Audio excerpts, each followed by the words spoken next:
सभी को मेरा प्रणाम। देखें कि जैसे आज हम बात करेंगे जुपिटर इन फिफ्थ हाउस अर्थात जिन जातकों का बृहस्पति पांचवें भाव में होता है उनको कैसे फल मिल सकते हैं।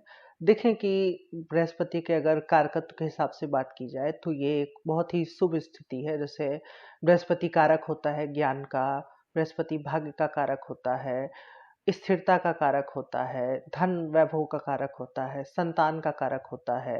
तो ऐसा बृहस्पति जब हमारे पांचवें भाव में बैठेगा तो पांचवा भाव भी बुद्धि से संबंधित है, पांचवा भाव संतान से संबंधित है, पांचवा भाव हमारे मन के शांति सुख को रिप्रेजेंट करता है।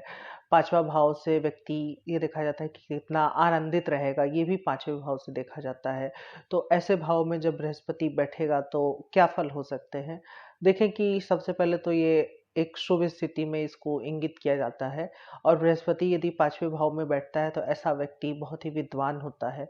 इन्हें प्रायः नए कॉन्सेप्ट जानने में रुचि होती है, कुछ नया समझने पढ़ने में, लेखन का बहुत शौक होता है इनको। प्रायः ऐसे लोग अध्यापन का कार्य करते हुए देखे जाते हैं। जैसे क्योंकि बृहस्पति जब भी पांचवें भाव में होगा तो वो 11वें भाव पर अपनी 7वीं दृष्टि डालेगा। तो एक तरीके से लाभ भाव से बृहस्पति का संबंध होना कुछ पढ़ाने लिखाने संबंधित कार्य को भी रिप्रेजेंट करता है। ऐसे लोग प्राय क्योंकि आजकल इतना चल रहा है, बहुत लोग पूछते हैं इस बारे में, तो शेयर मार्केट के लिए भी ये अच्छा योग है यदि बृहस्पति पांचवें भाव में शुभ अवस्था में हो तो। देखें कि इसमें बहुत लोग एक नियम आपको लगाएंगे कि कारको भाव नाशा, यानी कि बृहस्पति पांचवें भाव का कारक है और पांचवें भाव में यदि आकर के बैठ गया तो वो भाव का नाश करेगा। जबकि ऐसा नहीं है। ये नियम इस तरीके से लगता है कि यदि कोई ग्रह भाव में उसका कारक हो और उसी में आकर के बैठ के पीड़ित हो जाए तब ये लगेगा। तब क्या होगा कि जैसे बृहस्पति संतान का कारक है और संतान भाव में आकर के मान लीजिए कि वो शनि से दृष्ट है या राहु केतु के साथ बैठा है, तो न सिर्फ बृहस्पति पीड़ित हुआ बल्कि वो भाव भी पीड़ित हुआ। तो अब ऐसे मान सकते हैं कि संतान होने में या संतान से जितनी अपेक्षा हो वो सुख की प्राप्ति नहीं होती है। ऐसे लोग प्रायः अगर हो भी जाती है इनके संतान तो प्रायः चिंतित में रहते हैं, अपने संतान के प्रति बहुत ज़्यादा चिंता में रहते हैं।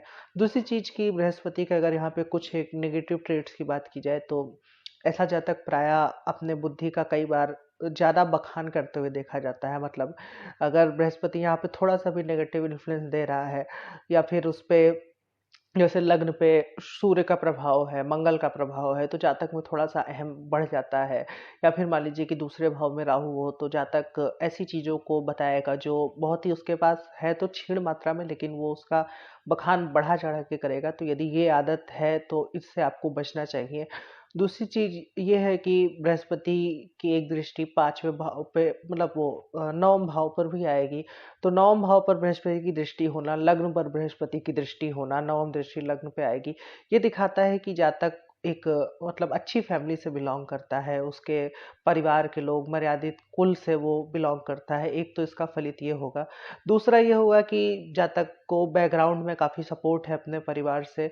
तीसरा ये हम कह सकते हैं कि यदि नवम पे दृष्टि है तो जातक के जीवन में मतलब उसने बेसिक नीड्स प्राप्त कर ली है, वहाँ पे उसको कोई दिक्कत नहीं है। लेकिन जो आज के जैसे हर किसी की समस्या पैसे से संबंधित नहीं होती है, उसके ऊपर भी समस्याएँ आती हैं। हालाँकि ये माना जाता है कि पहली समस्या तो गरीबी है, लेकिन उसके बाद की भी समस्या है, जैसे परिवार की समस्या, कोई रोग हो जाना, तो इन सब समस्याओं से इनका ज़्यादा सामना होता है।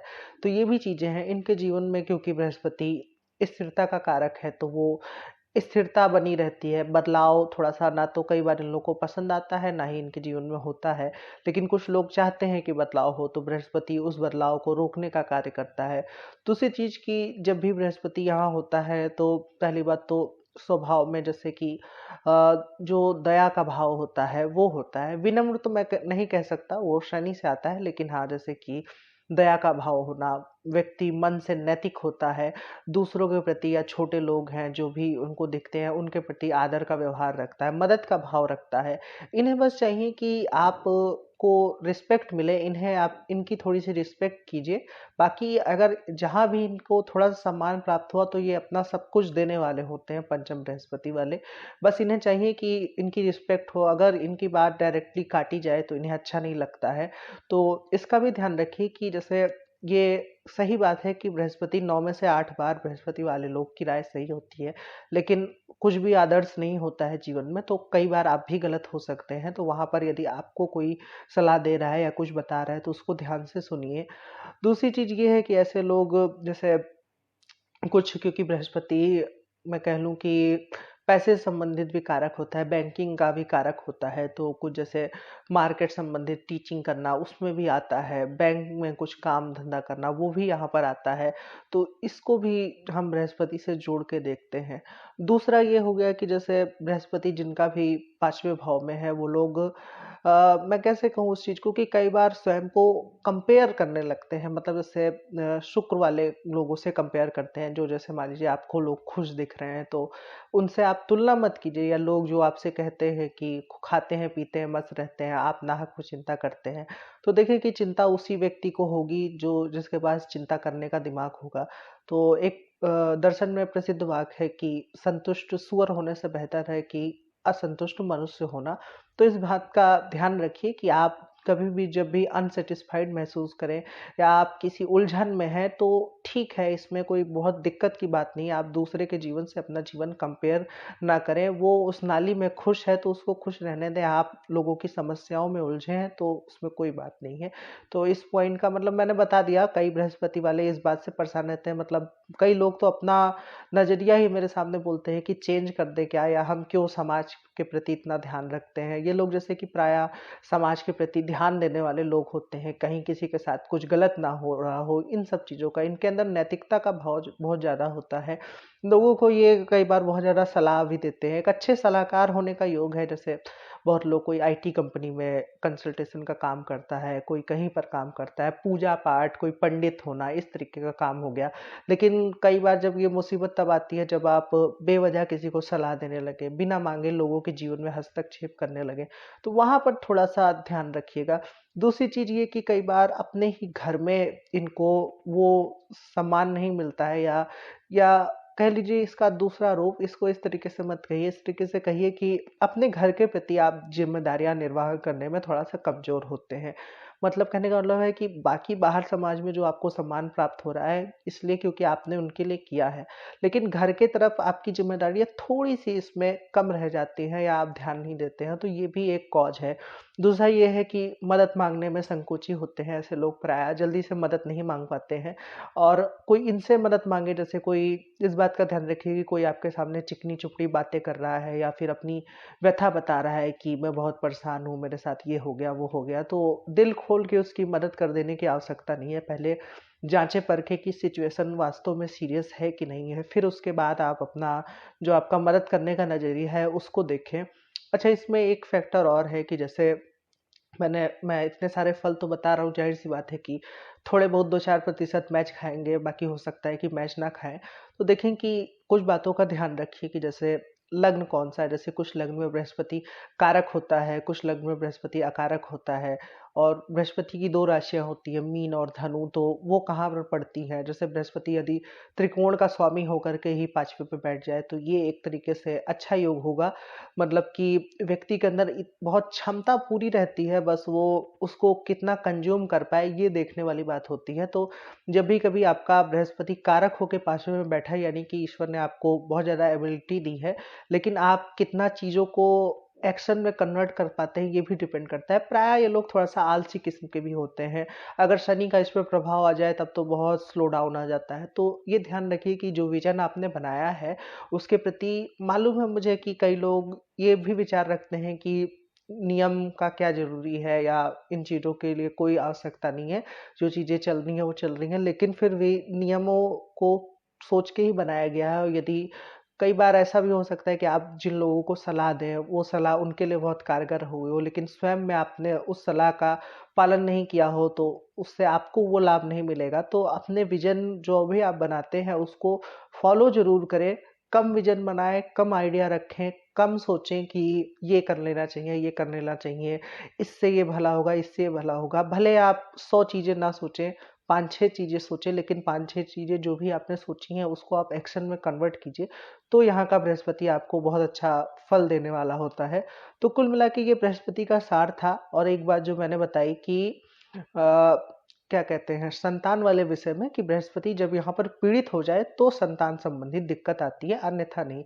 अब देखें कि हम अगर कुछ ग्रहों के बारे में बात कर ले कि बृहस्पति के साथ यहाँ पर कैसे ग्रह बैठे हैं तो क्या फल हो सकता है। तो जैसे मान लीजिए कि बृहस्पति और सूर्य पांचवें भाव में बैठा है, तो ये एक तरीके से हाँ, एक पॉइंट मिस भी हो गया था कि बृहस्पति 5वें में हो तो ये अच्छे राजनीतिक का भी योग बनाता है। मतलब जो एक तरीके से बहुत ही बुद्धिमान और विनम्र राजनेता होते हैं, नैतिक राजनेता होते हैं, बेईमानी चोरी नहीं करते हैं, उस तरीके के राजनीति का, या जिनके पास काफ़ी ज़्यादा दिमाग होता है, इसको इधर सेट किया, उधर हटा, जो एक घात किस्म के राजनीतिक होते हैं। अगर यहाँ पे राहु का प्रभाव आ जाए या बृहस्पति बौद्धिक राशियों में हो, मिथुन में हो, कन्या में हो, तो फिर ये चीज़ ज़्यादा पाई जाती है। तो देखिए अगर बृहस्पति सूर्य के साथ हो तो इनके अंदर लीडिंग क्वालिटी अच्छी होती है। ऐसा व्यक्ति दूर से ही पता चलता है, तेजस्वी होता है, थोड़ा-सा शांत किस्म का होता है, लेकिन इनके अंदर स्वाभिमान बहुत होता है। प्रायः रिलेशनशिप में स्वाभिमान के कारण ही दिक्कत आती है। 5वां भाव हमारे प्रेम संबंधों का भी है, तो उसमें ईगो को लेकर के झगड़े ज़्यादा हो जाते हैं। ये भी एक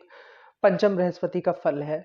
अब देखें कि बृहस्पति के साथ यदि बुध बैठा हो तो हाईली नॉलेजेबल जो लोग होते हैं, मतलब ना सिर्फ नॉलेज होगी बल्कि इंटेलिजेंट जो लोग होंगे। और अगर मतलब कई बार ये कॉम्बिनेशन ऐसे बनेगा कि बृहस्पति सूर्य बुध, प्राय लोग कोई गवर्नमेंट जॉब में ऑफिसर होते हैं, ये देखा गया है। किसी चीज़ के जैसे कोई कंपनी है उसके सीईओ होना, ये देखा गया है। मतलब कप्तान आप होंगे, आपके पास काफ़ी ज़्यादा ऑथराइजेशन होगा। मतलब अगर मरकरी और जुपिटर सिर्फ यहाँ पे है तब तो एजुकेशन में ये लोग बहुत आगे जाते हैं। जो लोग जैसे काफ़ी ऊंचा हाई लेवल की पढ़ाई करते हैं, बाद में वो ज्ञान समाज को देते हैं, दर्शन हो गया और साइकोलॉजी हो गई, मैथ हो गया, इन सब चीज़ों में जैसे कि मैथमेटिक्स हो गई, फिजिक्स हो गई, जैसे मरकरी का यहाँ पे रोल है, तो ये सब चीज़ें ज़्यादा बढ़ जाएंगी। अगर सन भी साथ में इन्वॉल्व है तब कोई ऐसा व्यक्ति ऑफिसर होगा, तो ये चीज़ें भी देखी जाती हैं। अगर देखें कि जुपिटर के साथ हम मून की बात करें तो जुपिटर मून फिफ्थ हाउस में, मतलब मैं कहूँ कि एक तरीके से व्यक्ति का स्वभाव बहुत ही विनम्र, एकदम से जो लोग बहुत अच्छे लोग होंगे, ये देखा गया है। काफ़ी मतलब इनोसेंट तो मैं नहीं कहूँगा, लेकिन ऐसे लोग बहुत अच्छे होते हैं वाकई में। बृहस्पति और चंद्रमा वो भी पंचम भाव में, और यदि इस पे किसी प्रकार के पीड़ मतलब पापी ग्रह की दृष्टि ना हो, बस ये ध्यान रखिए कि आपको कोई मूर्ख ना बना दे, अपनी बातों में फंसा ना ले। ये योग जैसे जो लोग ऊंचे लेवल के कलाकार होते हैं, जिनका मान सम्मान बहुत हाई लेवल पे मिलता है, कोई गायन होता है, कोई लेखक होता है, तो इस तरीके की चीज़ें यहाँ पर रिप्रेजेंट होता है। आर्ट के सब्जेक्ट में ये लोग बेहतर करते हैं, मनोविज्ञान हो गया और आपका अ, दर्शन हो गया, इन सब चीज़ों में ये बढ़िया जाता है। अब देखें कि हम बात करें बृहस्पति के साथ यदि पांचवें भाव में मंगल बैठा हो तो पुत्र संतान का योग बनता है। मतलब काफ़ी ज़्यादा अगर मंगल यहाँ पर कोई अकारक भाव का स्वामी नहीं है कुंडली में, तो बहुत से पुत्र संतानों का योग बनता है और योग्य पुत्र संतानों का योग बनता है। दूसरी चीज़ ये कि ये स्पोर्ट्सशिप को भी दिखाता है, जो खिलाड़ी होते हैं उसमें भी ये योग दिखाता है। तीसरी चीज़ ये कि आप जहाँ पर काम करेंगे वहाँ पर काफ़ी ज़्यादा ऊर्जा का उपयोग होगा, ये दिखाता है। और कई बार ये भी दिखाता है कि बौद्धिक कामों में मतलब ऐसा भी होगा कि आपका काम बहुत ही थकावट भरा हो कि दिन भर आपको काफ़ी ज़्यादा दिमाग से मेहनत करनी पड़ती हो, तो ये भी चीज़ इसमें आ जाती है। अब देखें कि बृहस्पति के साथ यदि राहु बैठा हो तो पांचवें में, देखें कि संतान संबंधित थोड़ी बहुत समस्याएं हो सकती हैं इसमें। लेकिन ऐसे लोग का दिमाग बहुत तेज होता है, जो लोग थोड़े से चालाक किस्म के, बहुत ही शातिर चालाक किस्म के लोग होते हैं, उनमें ये योग होता है बृहस्पति राहु का। लेकिन अगर आप इसको अच्छे से उपयोग करें, मतलब बेईमानी चोरी चकारी और इन सब चीज़ों में अपना दिमाग ना लगा करके, कुछ जो पुस्तकें हैं, कुछ कोई विषय आपको पसंद है उसमें यदि आप दिमाग अपना लगाए, जैसे कि क्वांटम फिजिक्स हो गया, ये सब चीज़ों में इनका दिमाग अच्छा लगता है। ये लोग प्राय बहुत अच्छे राजनीतिक होते हैं, ठीक है, और इन सब चीज़ों में इनका दिमाग बहुत ज़्यादा लगता है। और राहु जुपिटर वाले लोग काफ़ी अच्छे टीचर होते हैं, चीज़ों को बहुत जल्दी जो लोग कैच कर लेते हैं 100 में से एक। ऐसे होता नहीं है कि भूसे में से सीख निकाल दिए, तो ऐसे लोग होते हैं। कैचअप इनका अच्छा होता है, जल्दी से कैच कर लेते हैं, अच्छे सेल्समैन होते हैं। प्राय इनको फैंटेसी पढ़ना लिखना पसंद होता है। लेकिन संतान के लिए ये बेहतर योग नहीं है, मतलब संतान होने में, क्योंकि एक तरीके से न सिर्फ पांचवा भाव पीड़ित हुआ बल्कि बृहस्पति जो कि पंचम का कारक है वो भी पीड़ित होगा, तो ये भी एक ध्यान रखने वाली बात है। अब कौन सा ग्रह बचा, तो बृहस्पति और शुक्र यदि पांचवें भाव में हो तो हाँ, क्या योग है, मजेदार योग बन गया। मतलब बहुत अच्छा योग है, बहुत मतलब मैं बार-बार वही कह रहा हूँ, लेकिन वही बात है कि जब फलित ही यही है तो हम यही कहेंगे। आर्ट के सब्जेक्ट में महान ज्ञाता वाले लोग हैं ये लोग। और खुशमिजाज व्यक्ति होता है, बहुत ही खुश होता है ऐसा व्यक्ति। मतलब इनसे जब भी बात करेंगे तो आपको लगेगा कि कैसे पर्सन से बात किए, आनंद आ गया, इस तरीके के लोग होते हैं। प्राय लोग लिबरल मेंटालिटी के होते हैं, जो बृहस्पति के थोड़े बहुत गुण थे उसको ये कंट्रोल कर देता है वीनस। बस ये है कि कई बार इनका दोहरा चरित्र भी देखने को मिलता है। मतलब हो सकता है कि समाज में ये जिस तरीके से दिख रहे हो अंदर अंदर कुछ और चल रहा हो। कई बार इनके दो तरह के मित्र होते हैं, एक जिनसे ये दर्शन धार्मिक बातें करते हैं, दूसरी ओर जो ऐसे भी मित्र हो सकते हैं जहाँ पे ये जुआ सट्टा लॉटरी आदि खेल रहे हो, शराब पी रहे हो। तो ये भी कुछ एक चीजें देखी जाती हैं। यदि यहाँ पर कुछ एक पाप प्रभाव हो, लेकिन फिर भी वीनस जुपिटर अच्छा योग है ज्योतिष के लिए और शिक्षा के जगत में, कला के लिए। कोई जैसे कि फिल्म स्टार बनना चाहता है उसमें हो गया, या फिर जैसे कोई कविता शायरी ये सब करना चाहता है, कुछ लिखना चाहता है, उसके लिए भी ये अच्छा योग है वीनस और जुपिटर का। प्राय ये लोग के बचपन में प्रेम संबंध बहुत ज्यादा रहते हैं, और जो होता नहीं है कि टूटे बने, तो इस तरीके के मल्टीपल रिलेशनशिप का कॉन्सेप्ट भी यहाँ से जन्म लेता है। खैर ये दूसरी बात हो गई। अब देखें कि कौन सा ग्रह बचा, तो हमारा बच गया है शनि बचा है। शनि और जुपिटर पांचवें भाव में, देखे संतान को लेकर के कंसर्न बढ़ जाता है, काफी ज्यादा बढ़ जाता है। और मतलब कहने का मतलब है कि संतान होने में या संतान से दिक्कत, संतान हुई तो उसमें कुछ हो सकता है कि उसके अंग में कुछ डिसेबिलिटी है, ये भी चीज हो सकती है। क्योंकि शनि यदि अच्छे भाव का स्वामी नहीं है तो वो भाव भी पीड़ित होगा और भाव का कारक भी पीड़ित होगा। दूसरी बात ये कि शनि गुरु में ऐसे लोग को पढ़ना चाहिए, मैं कहूँगा काफ़ी ज़्यादा किताबें पढ़ना चाहिए। और न सिर्फ किताबें पढ़ना चाहिए बल्कि प्रैक्टिकल प्रैक्टिकल भी होना चाहिए, बाहर जाके समाज में क्या हो रहा है इन चीज़ों को देखना चाहिए। ये लोग भी बहुत नॉलेजेबल होते हैं। बस शनि जो भी जुपिटर की थोड़ी बहुत जो एक ईगो देता है, शनि वहाँ पर इसको कम कर देता है। और विलंब से संतान की प्राप्ति होती है। हर चीज़ में हो सकता है कि जो पैसे मिलने वाले हो तो उसमें थोड़ा सा विलंब लग गया हो, अर्निंग काफ़ी लेट से शुरू होती है। क्योंकि शनि गुरु जैसे ग्रह 11वें भाव को जब देखेंगे तो दोनों एक तरीके से स्थिर ग्रह हैं, धीमे चलने वाले ग्रह हैं। ऐसे ग्रह जब 11वें भाव को देखेंगे तो व्यक्ति पैसा काफी देर से अर्जित करना शुरू करता है। तो ये भी कुछ बातें हैं। अब कौन सा ग्रह रह गया, तो केतु और जुपिटर रह गया। केतु और जुपिटर में मतलब अगर इनकी संतान होती तो थोड़ी सी वो ऐसा होता है कि ईश्वर का कुछ ऑस्पिशियस लेके आई है कई बार। लेकिन ये भी हो सकता है अगर ये बुरे योग में है तो कुछ संतान की कुछ जैसे उंगलियां कटी हो, या बाद में हाथ पाओ, कुछ बच्चे ने कुछ कहीं चाकू से काट लिया हो, कुछ ना कुछ कोई ना कोई केतु का एक निशान दिखता है। या फिर प्रेगनेंसी के समय माता को काफी कष्ट हुआ हो, ये भी दिखता है। केतु जुपिटर जैसे मंत्र साधना हो गया, आध्यात्मिक जीवन के लिए काफी अच्छा योग है। पांचवें भाव में जो लोग बहुत अच्छे, मतलब जो एक तरीके से प्योर रूप से जो लोग पांडित्य का कार्य करते हैं, पूजा पाठ का कार्य करते हैं, या जो साधु बाबा होते हैं जो जीवन के मोह को त्याग करके हिमालय पर निकल जाते हैं, ये भी कुछ चीजें यहाँ पर केतु और जुपिटर शो करता है। लेकिन अगर आप बहुत ज्यादा भौतिक जीवन की ओर भागेंगे तो यहाँ पर केतु आपको परेशानी दे देगा। तो कुल मिलाकर के Jupiter in the fifth house ये था। हमने लगभग सभी ग्रहों के बारे में बात कर ली है। तो इसका पूरा सार यही है कि अगर मोटा माटी बात करें तो आपको थोड़ा सा अपने स्वभाव में विनम्रता लानी है। बहुत ज़्यादा ज्ञान में मतलब आपको इस तरीके से करना है, यदि आप कुछ हो भी जाए, सफल हो जाए मान लीजिए, तो ये भाव नहीं रखना है कि मैं तो इसमें हो ही जाता, इसमें क्या था, बल्कि ये भाव रखना है कि सब लोग हो जाते हैं, वैसे मेरा भी हो गया।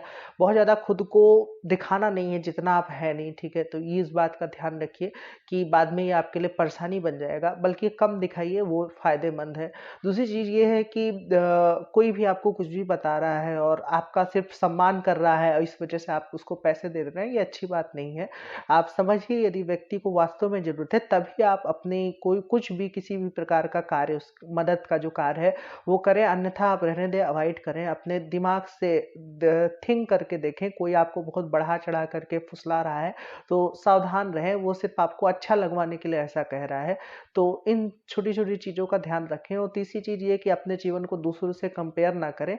आपका जीवन भी बेहतर है, हर किसी की स्किल अलग होती है, हर कोई की क्वालिटी अलग होती है। तो ये भी बात हो गई। और चौथी बात ये कि अपने जो भी विज़न है उसको एक्शन में कन्वर्ट करने की कोशिश करें। सिर्फ़ ख़्याल में ना सोचें या सिर्फ़ लिखें नहीं कि ऐसे-ऐसे ये मुझे करना चाहिए, मैंने ये सोचा था। बाद में कई बार इन लोग को पछतावा होता है कि ये सोचा था, ये क्यों नहीं किया? तो ये भी कुछ चीज़ें हैं जो इसमें देखी जाती है। आशा करता हूँ कि आपको ये वीडियो अच्छा लगा होगा। यदि अच्छा लगा है तो आप मेरा वीडियो लाइक कर सकते हैं और मेरे चैनल को ज़रूर से सब्सक्राइब करें। आज के लिए इतना ही रखते हैं। धन्यवाद।